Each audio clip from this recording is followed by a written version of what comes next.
Well, good evening, everyone. You may be watching us on Facebook. You may be watching us on Instagram. You may see this recording another time. Coach Robert Hagel here with National Scouting Report. I hope you guys are having a great evening. We are going to be talking about volleyball recruiting specifically tonight, and we're going to have some amazing input from one of my faves, y'all. One of my faves. Coach Sam Shomo is going to be here with us tonight. Coach Shomo is, well, she's no stranger to volleyball. She's been doing it for, well, between playing, I guess, and coaching almost 20 years, maybe. I don't know. It's been a long time. I know coaching of it's been 12 years, Coach.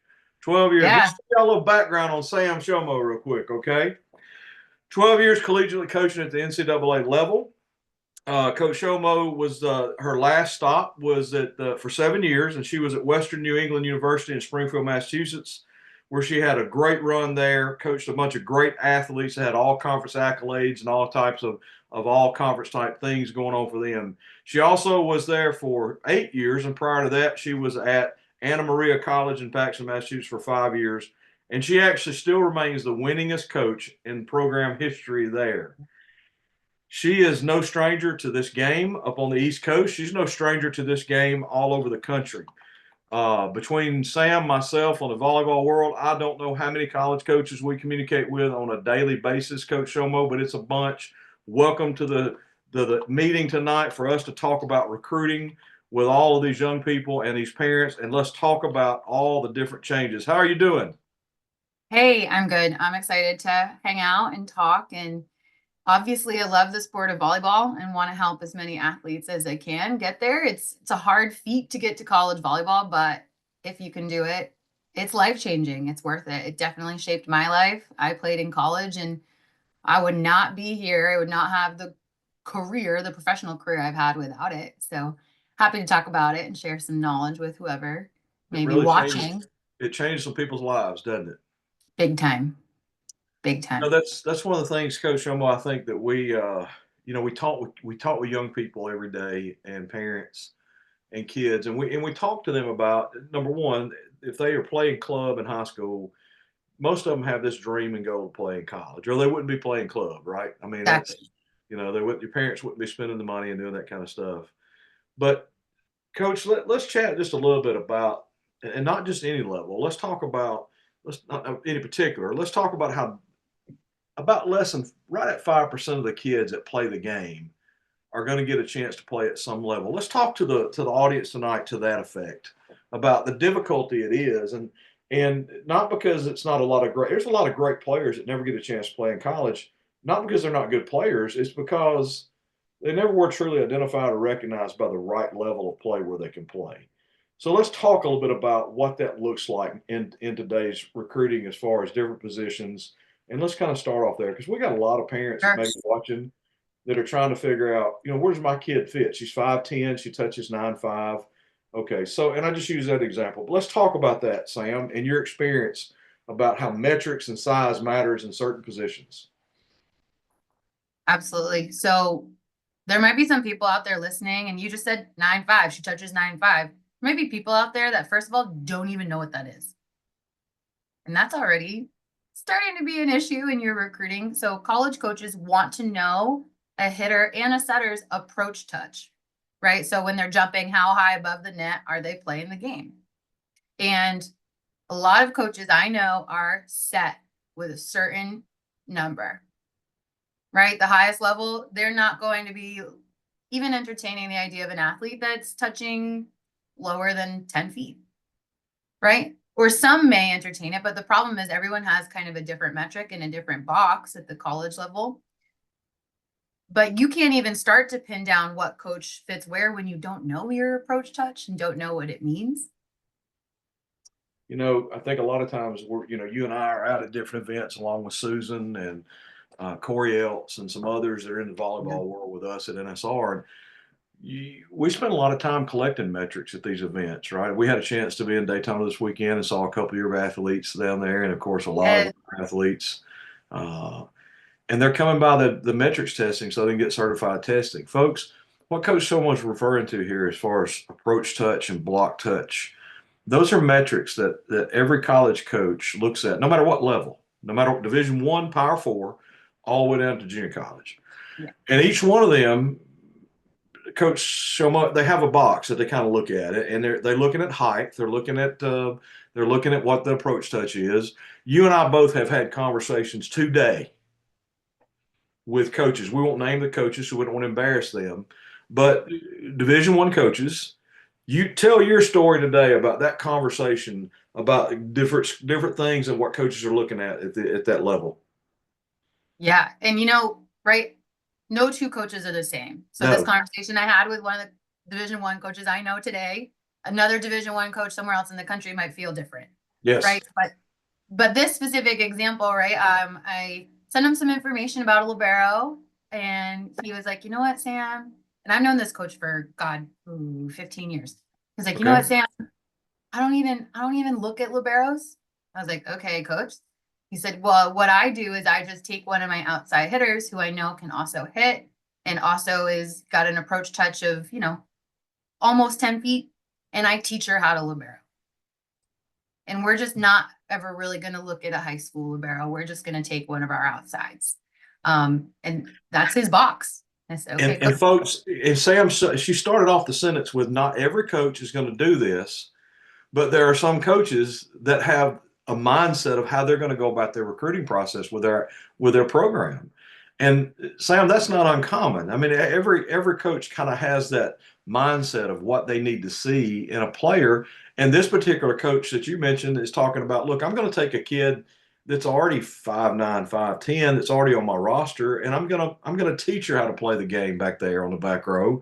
And she's already powerful. She's probably almost already touching 9 to 10 feet anyway. So the guys, I think it's important for us here. We're not saying LeBron Diaz is not going to play in college. What we're going to say is that we have to understand every coach has a different idea. I'm going to go to the Division I level for hitters right quick, okay? So my conversation today was with a group of 5, or not a Power 4, but just a group of 5. Okay. A MAC school, okay, Mid American Comp. We're going to call it the MAC in the central part of the country, which arguably, Sam, you and I can argue, but it's good volleyball. That's some good ball, yeah. So, yeah. You talk about anything from Ohio back down all the way to Missouri and everything in between that stretch right there, and that square is great volleyball. The Wisconsins, the Nebraskas. I mean, holy smoke, there's some great volleyball there. So this particular coach said, look, I really like this kid. She's 6'2". She's touching 10 too. She plays high. Okay, she plays high. So the coach is saying, this is what I said, okay, is there anything else you need? He goes, no, that's the standard. My starting point is there. I like the kid. I need to get on the phone with her. I need to have a conversation with her. He's a 26th grad, and we need to move forward in a conversation. Now, that doesn't mean he's going to offer that kid, but what that tells me is, if you're that 5'10" kid, 5'11" kid that touches 9'7" or 9'8", understand where that bar is. It doesn't mean you can't play in college. It means there are certain coaches, if you're an outside hitter, a middle or right side oppo, if you don't touch a certain number and you're not standing at a certain height, there are just some coaches that are going to pass on by. Now, moms and dads, listen to me, okay? It doesn't mean that your kid's not a great kid and not a great player. It just means that they don't fit the box. And the sooner you understand where your child fits the box, the better off you're going to be when somebody can start helping you with the recruiting process. Sam, what are your thoughts on that? Yeah, I mean, imagine if you're so set, right? This athlete is so set on a high school athlete, so set on that MAC school that you were just talking about. And that's their one dream school, and that's what they want. So they spend hours trying to get recruited to that one school, but it's never going to work because, right, they're the 5'9" player, not touching 10-2 like that coach has. And they spent all their effort on that one school and missed out on more schools that probably would have loved them. Like, there's college coaches out there that would have loved them, but they were so focused on the wrong spot that they missed out on opportunities. And I think that's just one part of the many reasons why only 5% are successfully able to go on and get recruited, is they're talking to the right people, the right level. There's just a lot of nuance to the process. It really is. And I think that's a lot of things that people may not realize. this piece of this, guys, and the recruiting stuff is really has a lot to do with who you know and not necessarily what you know. And Sam, there's a lot of misinformation that's spread out all over these volleyball groups on recruiting for Facebook and all. I mean, you and I are part of those, and we see so many times the information, and it's always, well, my child did so and so, and you're giving your opinion from your child's perspective, but the kid you're talking about is not your child. She's not the same kid. Not at So all. let's talk about that, Sam. In all your years of recruiting, did you ever go recruit a team, or did you go recruit individuals that were playing on a team? Individuals through and through. I don't think I've ever even recruited two people on the same team. Like, right? The athletes I needed, the roles I needed them to play were just all so different that they had to all be different people, right? Different skill sets, different character. Obviously, they're all good people, but different personalities and Yeah. different skill sets. And on the college level, I coached Division III, but I was still recruiting nationally. I All over the country. I have had an athlete from Alaska. I've had an athlete from Southern California. Had athletes, of course, from New York and the East Coast, and they all have to be different. Each one ended up on my team, but each one even took a different path to get there. So I don't really know how you can't, right, compare someone's journey to yours. No, and that's the thing about those groups and people that start talking about, well, we did this for my child. Well, your child was 6'2" and touching 10'5". So don't be trying to tell everybody what you did for your kid. Okay. Or my child was a libero DS in 15 years ago, and she played Division I. Okay. Well, let me just tell you all a secret about recruiting in the last 15 years. Oh yeah. There's night, and then there's bright day sunshine. Okay. And that's the difference in the 15 years. And then there's night and day, and that's the difference in the last 4 years. And then there's night and sunrise, and that's the difference in the last year. You can't compare anything from years gone by to what we're seeing in the recruiting world today. It's all different. Let's talk about that real quick. Some of this landscape that we've seen. How do you feel this piece of legislation that came down because of this lawsuit back in August of 24, this roster, the NCAA, they gave this lawsuit. Now there's going to be all these roster limitations and scholarship this. And the first thing that came out, from all the everybody wanted to say, oh, now all the D1s are doing 18 scholarships instead of 12, and they're going to fund all 18. That's better for the sport. Folks, let me tell y'all a secret. Those D1 Power 4 programs were already rostering over 18 kids to begin with. All those Power 4 schools are not going to fully fund all 18 scholarships, no matter what the conference is at this point. There's a lot of unknown. As you've talked to coaches, Sam, how's that kind of unfolding for you in some of those conversations and this is, we're all talking about just Division I right now. Okay. Yes. Okay. So what have you seen in that as far as conversations?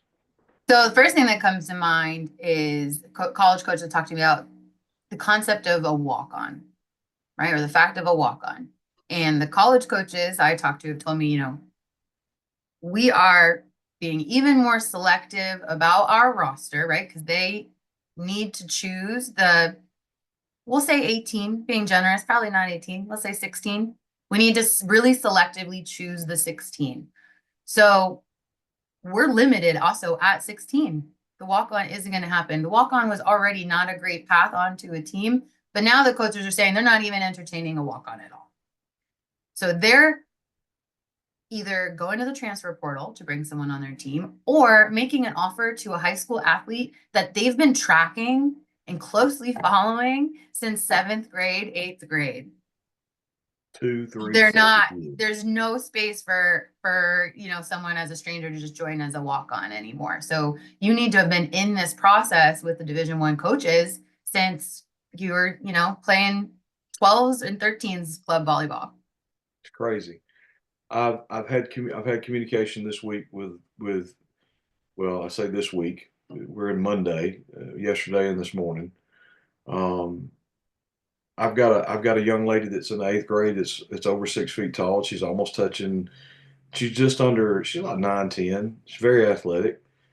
Folks, recruiting information and identification, recognition, evaluation. Sam's already going on for those 8th grade kids that have the potential to play at that level? Prime example. Okay, so Harper Murray plays for Nebraska. She's pretty darn famous in the volleyball world and the female athlete world. And she just posted something on her personal Instagram account. And in the caption, it said, "I knew from my first phone call with Coach John Cook when I was in 8th grade that this was a really good match." She just said that like yesterday, 2 days ago. I So realize that since coach has that been time talking to period, her since she that's was right. That young. was back in, and let's clarify the rules on that. Yes, Back in the clarify. time period when she would have been in the 8th grade, a college coach could take a phone call from a potential prospect and have a conversation with them as long as the conversation was initiated by the athlete. They could not pick that coach could not pick the phone up and call that athlete till certain dates on the calendar. Nowadays, those rules have changed. They can't even take a phone call from a potential college athlete or a PSA until June 15th of the between the sophomore and junior year, and they can't initiate any conversation. They can have those coaches. They can have those coaches can have those kids come to camp, and they can talk about skill set. They can talk about the school, but they really can't talk about offers at that point in time. Now I realize that there's whisperings all the time back and forth between coaches and players when they're at these camps, but that's the landscape that we've changed. It's changed. And you mentioned something just a second ago. Let's talk about the transfer portal real quick in volleyball. Okay. Um, Last year, if I'm not mistaken, I think this was the number. The day the portal opened for transfer portal, 1,500 girls were in that portal within 48 hours. If I'm not mistaken, is that correct? That is correct. Let's do Yes. the math on that, Sam, for everybody, real quick. Okay. Okay, this is math. All right. Now, this is if there are roughly 1,600 volleyball programs in the United States in college. You good with me on that? Good. Like Agreed. 1630-ish, something like that. Let's go with 1,600. 16. Yeah. If the average signing class is 3 to 4 players per year, would you agree with me? That's probably about the average signing class, three to Yes. four. Yes. Okay, let's go Definitely. top side of that. Let's go four. Sure. So 1,600 times four, y'all, is 6,400. Sam, coach, that's 6,400 available roster spots every year. If their signing class is four by 1,600, there's 6,400 spots. There's 150 or 60,000 girls in every graduating class trying to get those spots. Y'all do the math on that. The math is crazy. And then when you think about the 1,500 girls that are leaving the program they're at, and they're going into the portal to transfer, we just absorbed almost a fourth of Yeah. those spots right there. And then that means there's a vacuum somewhere, right? Somebody would say, well, that means there's opening up spots where those kids are leaving. No, it doesn't. That walk on that was there, or that kid that they've been following, now that kid's going to go, they're going to pull up another kid from the portal to fill an immediate spot. So it really doesn't change much for the high school athlete, other than it changes the fact that there's 1,500 spots that may not be available out of that 6,400 because of the portal. And somebody said, well, they got to fill them from somewhere. They do, with other transfers from other schools first.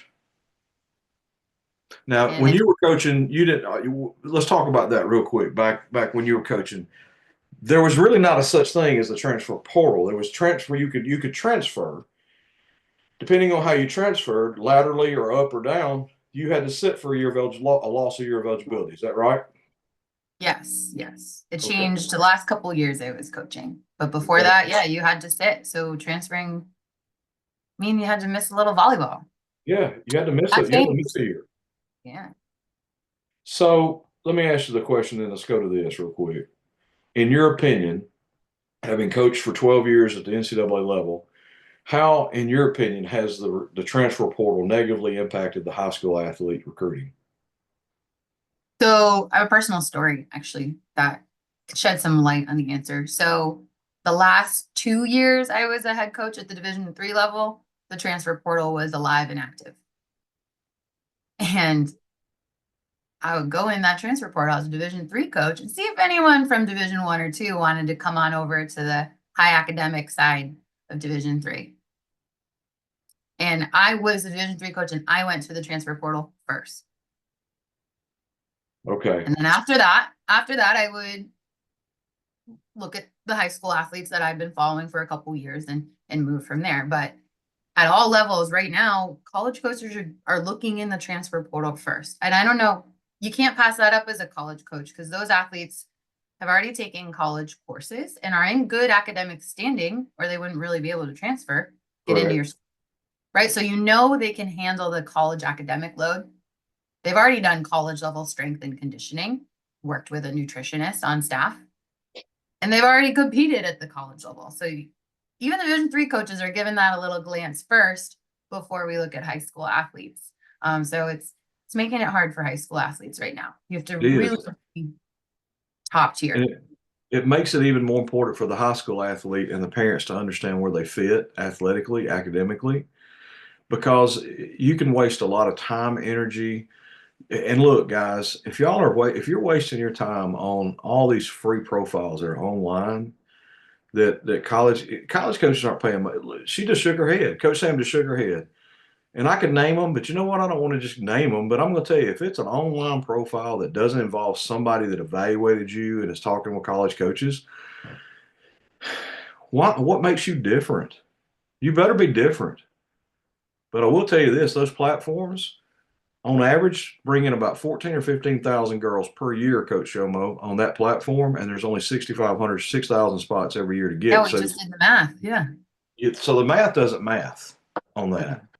So it is important for our audience to hear that it's really about getting evaluated. It's about understanding where you fit, so Definitely. that then you can actually have a little bit of guidance in that process to understand where you need to be looking and who's still looking.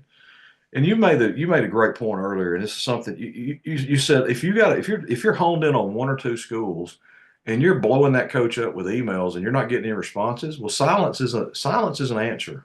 It is. Folks, silence is an answer.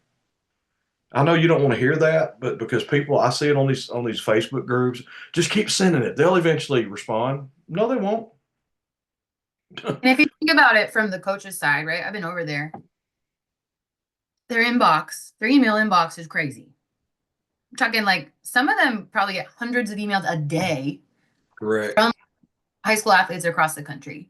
And coaches aren't even able to answer and type no, right? Because even you give out more no's than yeses. So they don't even have time to type out 100 no's a day. So silence is an answer because they just didn't have time to give you a no. No, and if they did evaluate you and look at you and liked you, guess what the answer is? Hey, we're having a camp, or we're going to be at a tournament. Send us your schedule. Mm-hmm. Or you could get the standard email that everybody gets, and it's all it is. It's just something they've got saved is, hey, thank you for sending me an email. Send me your schedule. I'll try to add you to the list. Sam, how many of those did you ever send out in your lifetime as a coach? I had them copy pasted, ready to go. Okay. And Or sometimes I had some assistant coaches to help me out and send those. okay. So the point I'm making in all that is you got to understand what these messages mean, okay, and what they're signs of. And that's a big deal too. Let's talk about camps real quick, because right now, holy smoke, I don't know about you, but I'm a lot of my kids that I work with on the volleyball side are sending me these messages they're getting from these different places that they need to attend this showcase because these coaches are going to be watching baller TV or whatever it is. What are your thoughts on some of that stuff? And let's talk a little bit. And look, we're not here to dog that. Yeah. We're here to educate people on what the reality is of it. Okay. And so let's talk about that.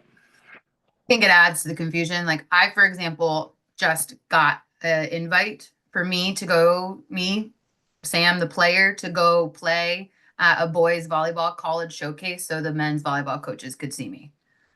Now, my email ended up on some wrong list, right? Because I don't have any eligibility left, nor do I play men's volleyball.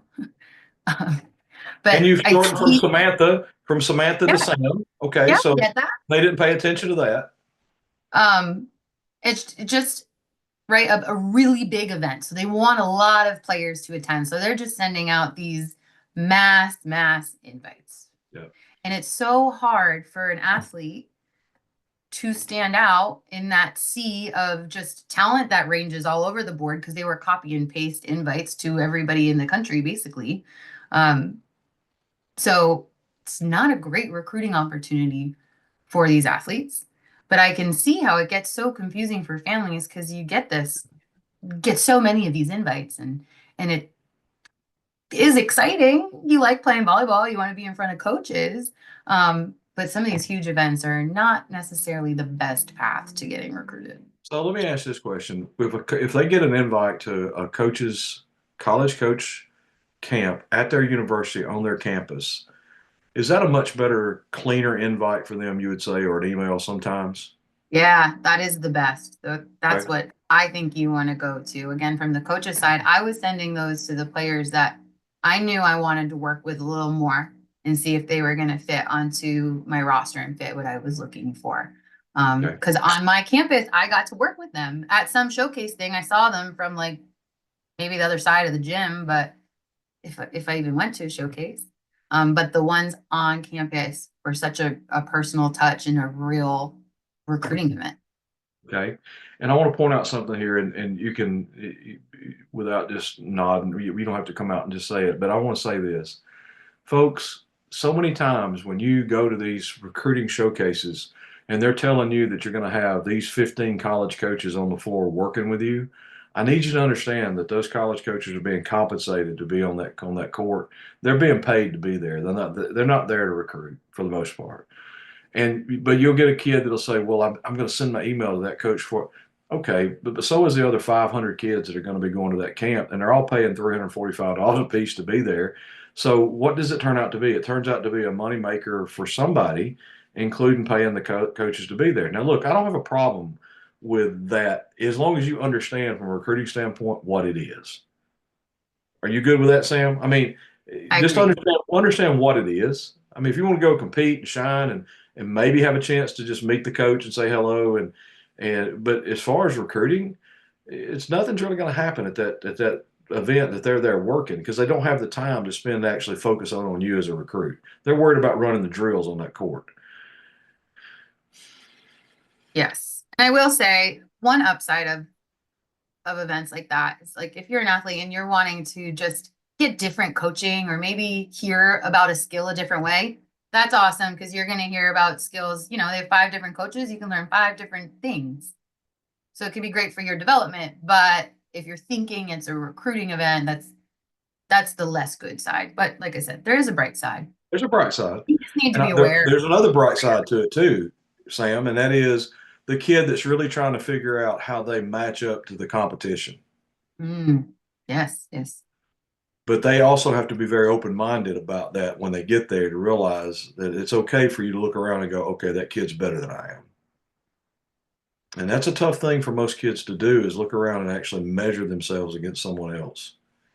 It is. I also think it's hard for a coach to do that with an athlete they're with 24/7, especially if you've been with that athlete for years. And it can be hard as a coach to get a really objective view of an athlete you're that close to.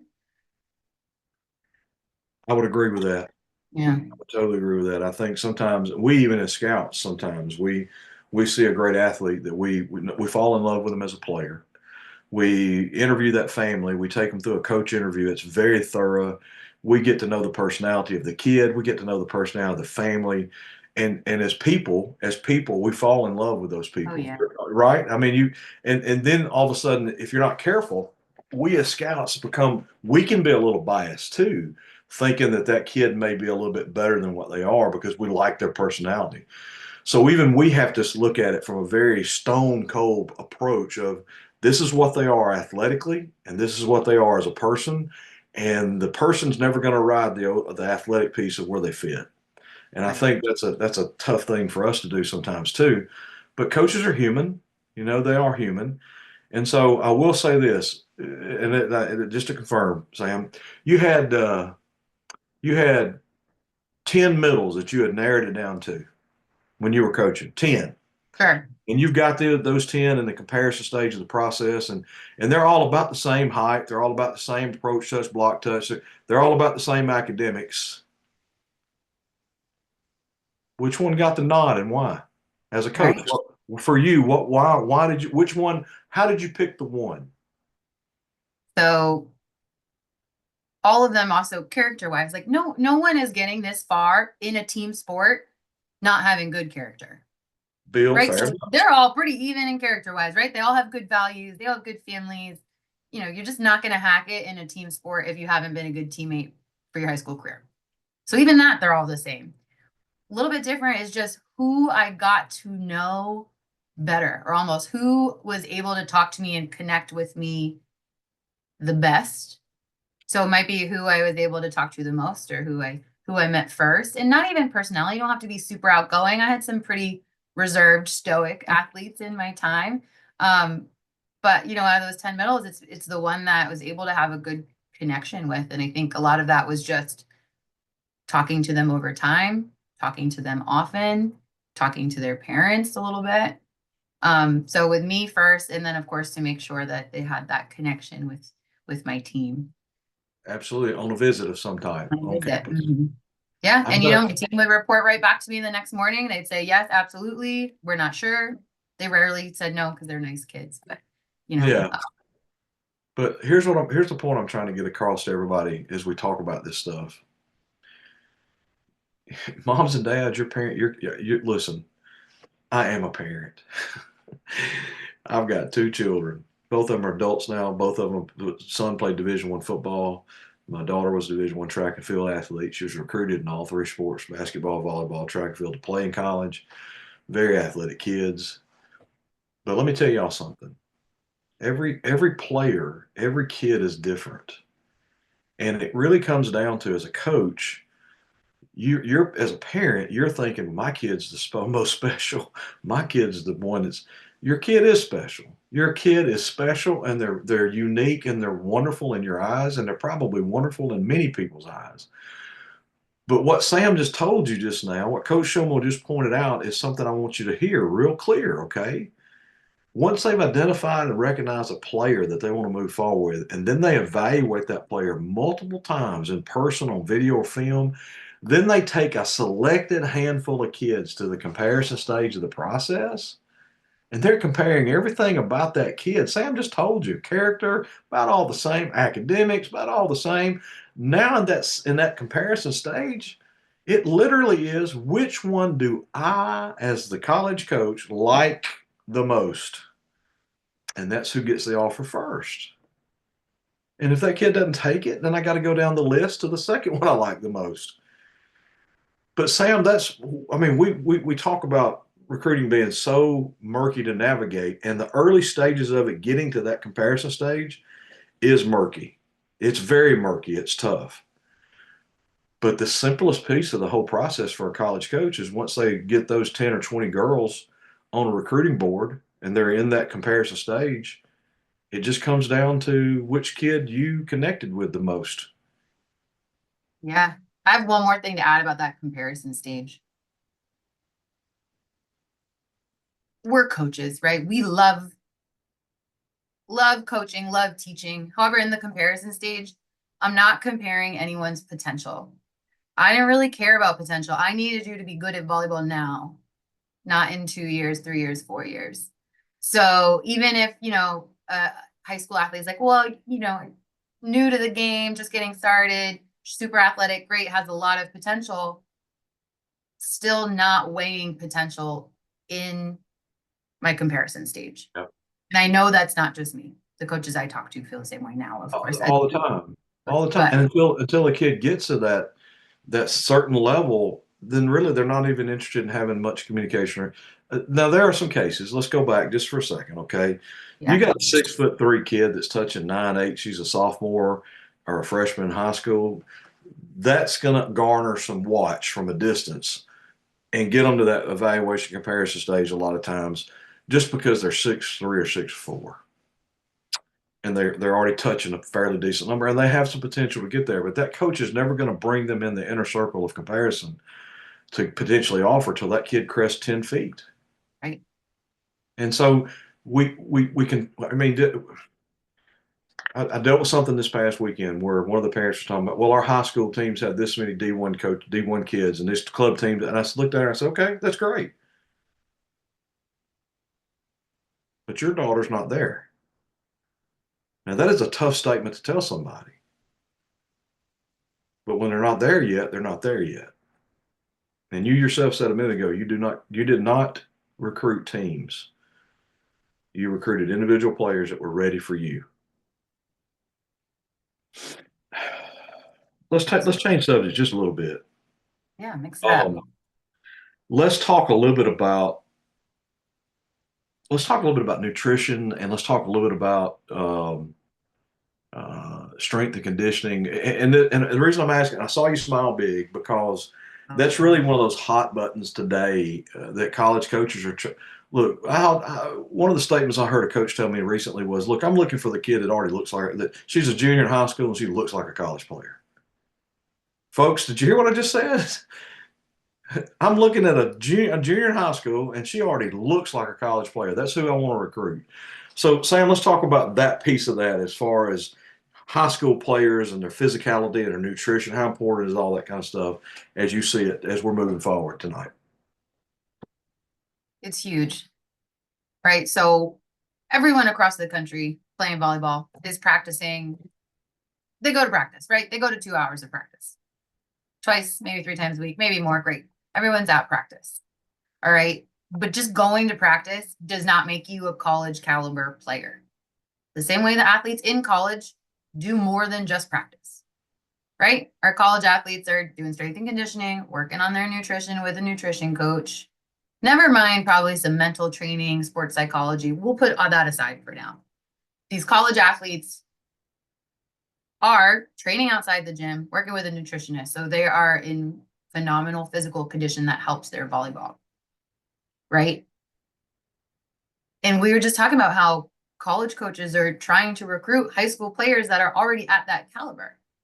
So these high school players have to be doing strength and conditioning outside of volleyball practice. They have to be understanding of their nutrition. And don't get me wrong, I'm not saying diet. I'm saying understand how to eat to fuel their performance. That's correct. That's what we're talking about. So moms Yeah. and dads and people, but we're not talking about diets and weight. We're talking about fueling the body to be fueled the right way to maximize performance on the court, in the weight room, and I'll give you guys an example of that. Okay, all right. If a young person is 1% below their hydration level, what they should be, it can impact their performance as much as 10%. That's how much hydration in and of itself matters to an athlete. That's just one component of that. That's part of nutrition, but that's just one component of nutrition. So, Sam, it is about fueling the body with the right fuel that you need to be successful in all the things you're going to have to do during a week to be prepared. It is. And, college coaches love athletes in high school that already have experience doing this, right? They Yes. love hearing that you have that experience, but also they can clearly see it on the court in the way you perform, right? Are you not even how high you jump, but how quickly are you moving laterally? Wow, How fast is your transition? That's we didn't talk about that, did we? all No. related to what you're doing outside of volleyball practice. So let's talk about college coaches then. When they talk about that piece of that, a kid that needs to already kind of look the part, they do mean that they physically need to look the part, number one. Number two, athletically, they've got to look the part. And what you mentioned then was lateral movement, speed and transition, arm speed, all that kind of stuff is what matters. And flexibility. And let's don't underestimate flexibility. If you're flexible as a female athlete and you can unload your hips, you got room to grow. You can get more explosion, get off the ground more higher and faster. And so there's a lot to that. But kids really don't understand that as high school players. And I'm not saying a 13 or 14-year-old needs to get in the weight room and needs to worry about nutrition at this point. But what I am saying is when you get to be 14 to 15 to 16, your body's ready to go ahead as a female and really focus in on some of that strength conditioning stuff that needs to be done outside of practice, and also the nutritional piece of it to make sure that you're fueling the body. Yeah, especially in volleyball. We're playing volleyball tournaments. You have to be active some days for 6 to 8 hours. You need to be eating the right things to accomplish that at a volleyball tournament where hopefully if you've done your job, you've already been identified, evaluated. Now a coach is coming to see you play in the comparison stage. You don't want to have a bad game because you're that dehydrated, that 1%, right? No. And let me tell the audience here tonight, okay, hydration doesn't start the day before the tournament. Hydration's a week-long, everyday process. And so we learned that with our kids because we had to fight dehydration a lot with our son, simply because he never came off the football field. He played both ways, and he was, 1,000 snaps in a year was a lot of snaps for a big offensive lineman. His hydration started on Friday night after he came home from a game from being dehydrated. And I think that's the thing that most females don't understand is that you're in a gym, and yeah, it's cool in there. It's 72 degrees. It's you're inside, right? You're Oh, still hang on. Even before the gym, a lot of them had to fly on a plane to get there. Sorry, coach, keep going. No, I mean, but they flew on a plane. They've been in a car. They get to a place at 72 degrees. You don't realize the amount of water that you're losing through perspiration and sweat, and that just passes through your body. And so, therefore, you got to continue that hydration piece of that in order to do that. Plus, you're sitting at a tournament and you're at a convention center. You can't eat nachos and French fries and fried chicken the whole time you're there. You got to fuel that body up with some things that actually matter. And so I just want to make sure we point out to our young ladies here tonight how important it is for you to fuel your body the right way. And even I know one of the things we do with our athletes now is we have like access for them to have nutrition coaches, and that's some of that's really great. How do you feel about having someone help you in the nutrition side of things? Me personally or athletes? Yes. I want you personally as a Oh, coach, personally. Okay. as a As a coach. coach. So you've got to rely on the experts, right? So me, understand my coaching expertise is volleyball. I, I'm a little knowledgeable about strength and conditioning, but I'm not a certified expert. So I had somebody to handle that on our coaching staff. I'm not a certified expert as nutrition. So I had an expert to handle that. But without those pieces, our team was not ever going to be good, right? Because what we were doing on the court wouldn't be supported by athletes that were strong, and athletes that were strong weren't going to get strong without nutrition guidance. So it's a huge piece, and every college coach I know is having their athletes involved in some form of nutrition guidance and nutrition work. Coach Shomo, I'm fixing to ask you a really loaded question. Go for it. Okay, are you ready? Here we go. I'm gonna hydrate. Okay, I want you to hydrate a little bit. That is one big jug. Okay. It is. Okay. I take my So, hydration. okay, you just made a statement. Are you ready? Okay. I'm gonna restate what you said, and I want the audience to listen very carefully. Okay. Coach Shomo said, I'm an expert coach." When she was coaching collegiately, she said, "I'm an expert coach." She's not an expert in strength and conditioning. She knows a little bit about it, but she realizes that she needs to send her players to the person that actually does it.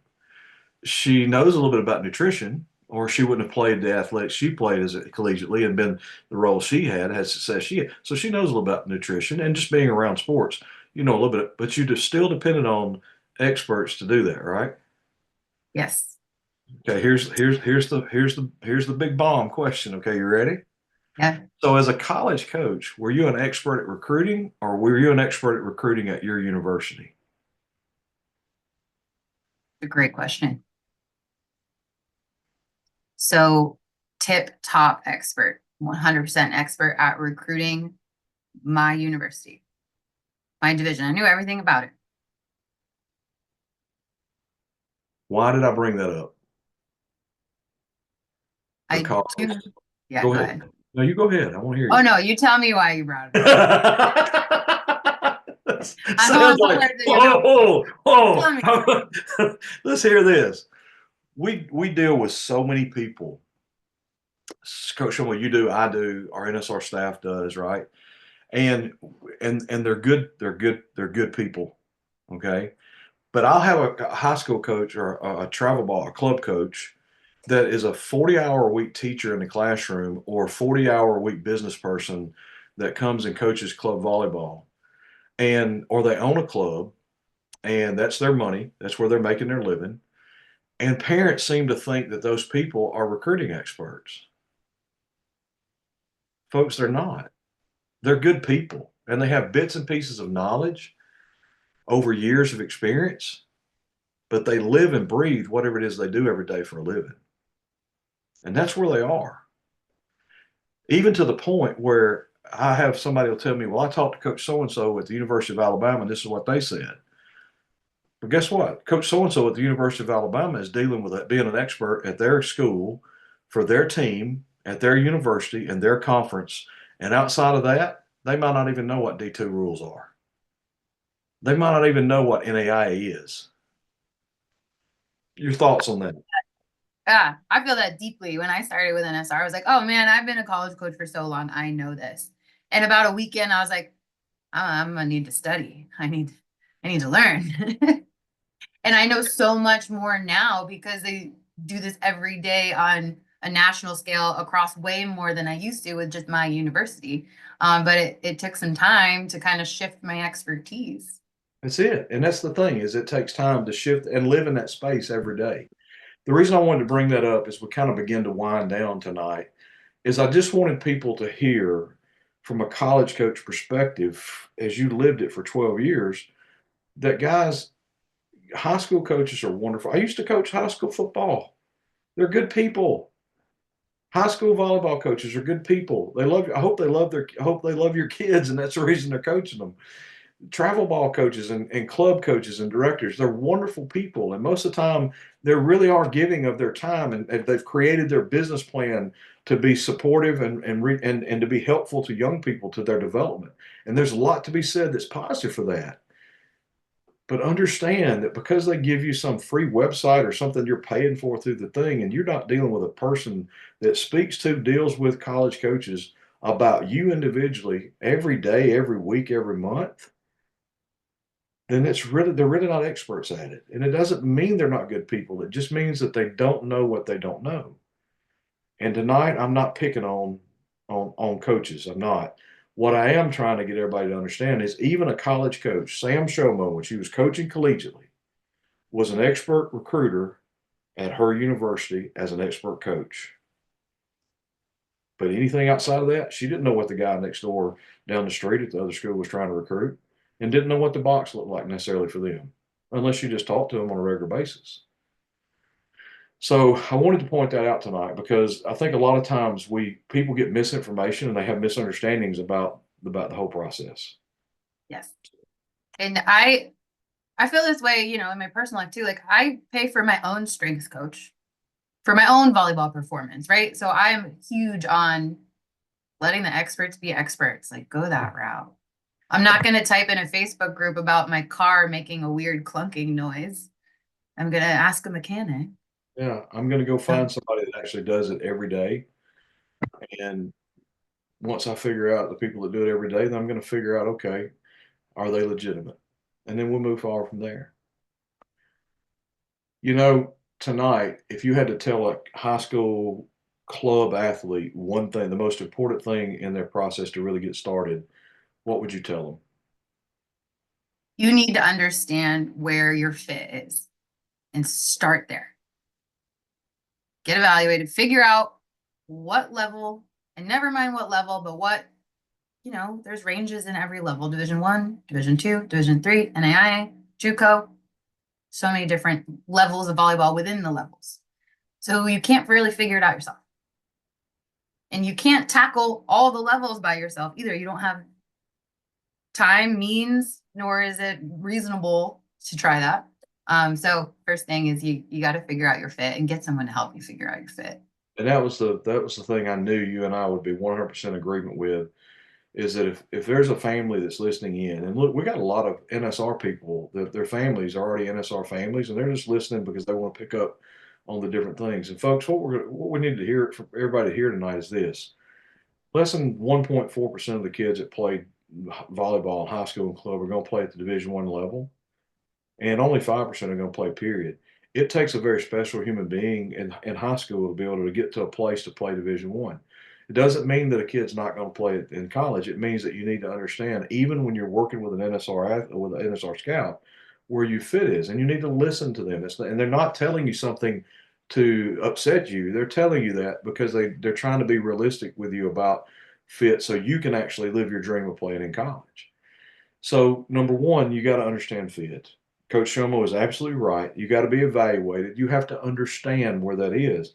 If you've never had your metrics tested, if you've never had somebody really break down your video or film and tell you what you are as a player, and maybe even do a little bit of a personality profile on you to figure out what your personality is and where it fits, then you may not be truly understanding where you are going to fit athletically. And it's kind of like I joke about this, right? Everybody wants to think that they can get a GPS and a Coke can and fly to Mars. I mean, the GPS, I guess, will tell you how to get there, but that Coke can is never going to get you there. Okay. And you can even, I mean, so you got to understand what you need to get there too. And that piece of it is something that's so important. Coach Shomo, we have talked about so much tonight in this 50 minutes of time together. And the truth is, I've got an entire list of other things that we could have talked about here and still not really scratch the surface of this. Sure. You're right. So, number one, I want to thank you so much for taking your time tonight to sit in with me and for us to talk about kind of the state of recruiting, for lack of a better term, for volleyball. And the thing is, if you're a parent and you have children in other sports, the principles of what we talked about, Sam, they apply to every sport. Oh, yes. Oh, yes. The transfer portal is still a problem for the high school player, doesn't matter what sport they're in. Junior college kids moving on and getting an extra year of eligibility is going to be a problem for high school kids, no matter what sport you're in. Okay. Academics, you always got to talk about academics real quick. Okay.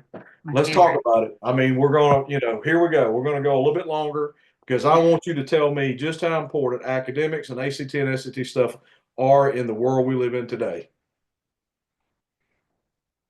I think the stat is 2% of high school athletes are going to get a full academic scholarship. Sorry, athletic scholarship. Rephrase. 2% are going to get an athletic scholarship. So 98% of you probably hoping for some form of scholarship. So you're looking at academic, right? So the higher your GPA, the more academic scholarships you're eligible for. The higher your SAT or ACT score, the more academic scholarship money you are eligible for. And that is huge. I don't know anyone out there that wants to pay a full tuition at college.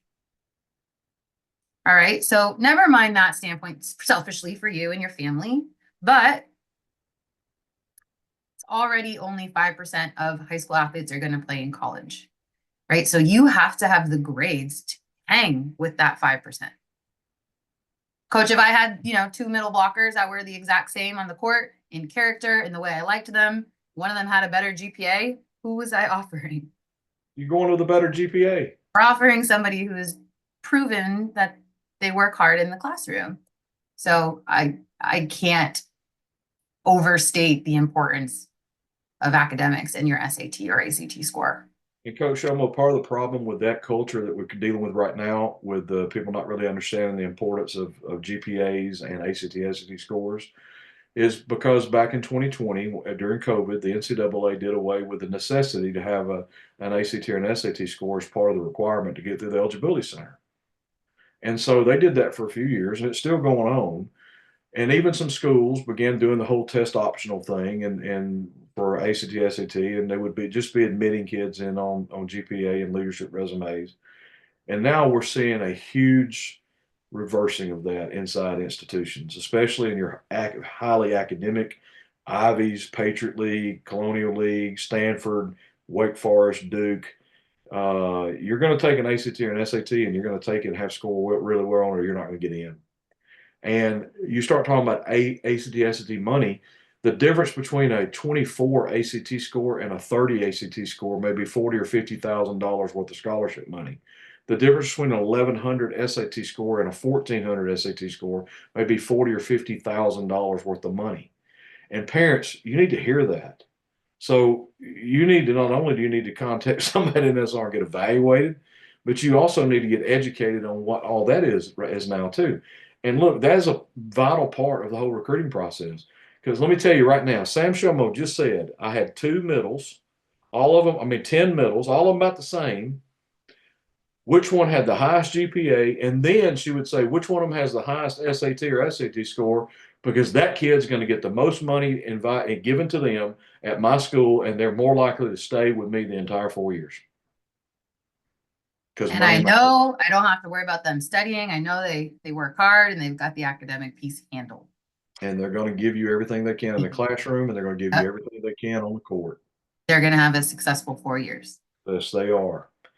So I thought it's a good way to close tonight on the academic piece, how important it is for everyone to understand that piece of that.